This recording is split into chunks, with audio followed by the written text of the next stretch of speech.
Hello and welcome to my channel. My name is Lynn and today I am going to start off by cutting some small strips. So I know that sounds weird to do when you have full sheets of pattern paper like this because this card that I'll be making, it's really good as a scrap buster. So if you're like me and you tend to collect a lot of these 1-inch, half-inch, 2-inch strips, it's really great for using all of those up. But sometimes it's just a fun technique to do, even if you're not looking to use up your scraps, but rather, like I am today, you just want to showcase some gorgeous papers. So I'm starting off with this beautiful new paper pad from Crafty Meraki, and I have double-sided adhesive by the sheet. And what I've done is cut down a sheet down to US A2 card size. So that's 4 1/4 by 5 1/2. And there's so many different ways to do this paper piecing pattern. It kind of has a very quilty effect to it. One of the ways that I like to start off is I just cut a little square in the center. Sometimes I make the square large enough so that it can actually be the focal image or sentiment of my card. But today I just started with a 1-inch by 1-inch square that I know will be easy to cover up. So I'm not intending for that to be the scene at all, but it's just a way to have something to line my strips up against. And what I do is I initially create this pinwheel where I butt the short end of one strip against the edge of the square, and the long edge is lined up with the square. And then the next piece, I rotate 90 degrees, I butt up the short end against the previous strip, and I just line up the long edge against the square. And I'll keep on going around the square in that fashion.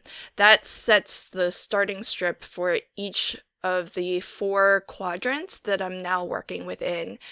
And then what I'm going to do is sort of like a little chevron or bricklaying kind of pattern where I just continue in that fashion of alternating from one side to the next and lining up short edge against long edge. But what I'm doing is I'm actually leaving just a smidge of a gap, about 1/16 of an inch or so. You don't have to really measure this. It doesn't need to be precise. And I'm putting a gap along all edges of each of the strips that I laid down. And you'll see what I do with that next, because this whole sheet that I'm placing these strips on, it is adhesive. So where I'm leaving a gap, that is leaving exposed adhesive. So I'm going to continue to fill out this panel, and as I do that, let me tell you about the collaboration hop that I am a part of today. So my video is part of the Oh So Inspired collaboration that is put together by Call Me Crafty Al here on YouTube. Today, we are all inspired by an original piece posted by Terry Walker. You can find links to where you can see the original piece that all of us have taken inspiration from. What's really fabulous about this collaboration is that I really love seeing how each designer has been inspired by the same piece of work. And a lot of times you can take inspiration in any different direction, and sometimes it looks very similar to the original piece, and other times it looks really different because maybe it's a particular color that inspires you, maybe it's a particular layout, and so it's always nice to see how everybody has been inspired by the same thing and what direction they took their projects in. So I'm always very curious to see everybody's video. If you are curious as well, the way to find all of the videos is to click on the collaboration playlist that is in the description box below. So that's a single playlist where it's really easy for you to find all of the videos, and if you'd like, you can set it on autoplay. That way, when one video ends, the next one will begin. So now that I've laid down all of my strips, I mentioned that I had a plan for those gaps I was leaving. And I am going to use my gilding flakes. These I had to search for in my craft room because I so rarely use them, and I need to change that. I do want to use these more. And it's just that sometimes it's out of sight, out of mind, and so I don't think to do it. But this is a really easy, fun application for using your gilding flakes if you happen to have them in your craft room too. Something else that I have filled these kind of gaps with is glitter. That's another great opportunity to use up, for me anyway, is something that I rarely use in my craft room. And because the adhesive is really strong, it's going to hold all of the little flakes in the case of my gilding flakes here. And in the case of glitter, it's going to do a great job of grabbing onto all of that glitter as well. The key to this technique, whatever it is you end up using, is to burnish really well whatever you're filling your gap with. And I have this block. It's a bit of a scrubber block. On one side, it's really rough, and then on the other side, it's more of a foam. And I like to take the foam end that has a really nice sharp corner and use that edge to burnish into the gap. That way your gilding flakes are pressed really tightly into that exposed adhesive, and you can really make sure to fill all of the nooks and crannies. So you can use anything you'd like, any color that you happen to have, and it's a great way to just add a little bit something extra to this quilted pattern that we have here. So because I used an adhesive sheet, applying this to my card is really easy. All I have to do is just peel off the liner on the back side and just attach it down to my card front.